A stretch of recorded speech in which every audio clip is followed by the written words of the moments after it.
తన అరెస్టు వారెంట్పై ప్రముఖ నటుడు సోనూ సూద్ స్పందించారు. ఫిబ్రవరి 10న పూర్తి వివరాలు వెల్లడిస్తానని తెలిపారు. సెలబ్రిటీలను టార్గెట్ చేయడం బాధాకరమని ఆయన అన్నారు.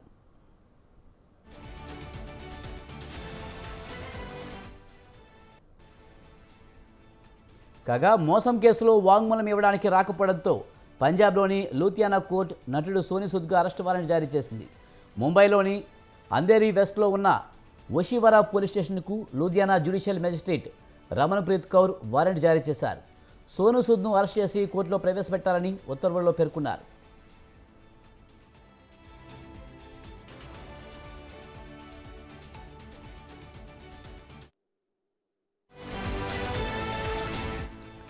లూధియానాకు చెందిన న్యాయవాది రాజేష్ ఖన్నా తనకు మోహిత్ శర్మ అనే వ్యక్తి 10 లక్షలు మోసం చేశాడని కోర్టులో కేసు వేశారు. రిజికా కాయిన్ పేరుతో తనతో పెట్టుబడి పెట్టించినట్లు పేర్కొన్నారు. ఈ కేసులో సదరు న్యాయవాది సోనూ సూద్ను సాక్షిగా పేర్కొన్నారు. దీంతో విచారణ చేపట్టిన కోర్టు సోనూ సూద్కు నాన్ బెయిలబుల్ అరెస్ట్ వారెంట్ జారీ చేసింది.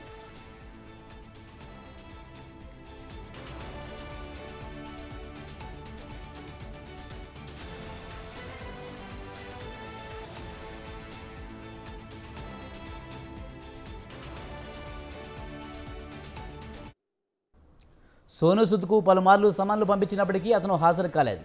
వెంటనే అతన్ని అరెస్టు చేసి కోర్టులో ప్రవేశపెట్టాలని కోర్టు ఉత్తర్వుల్లో పేర్కొంది. ఈ కేసు ఈ నెల 10న మరోసారి విచారణకు రానుంది. ఈ నేపథ్యంలో స్పందించిన సోనూ సూద్ సెలబ్రిటీలను టార్గెట్ చేయడం బాధాకరమని అన్నారు.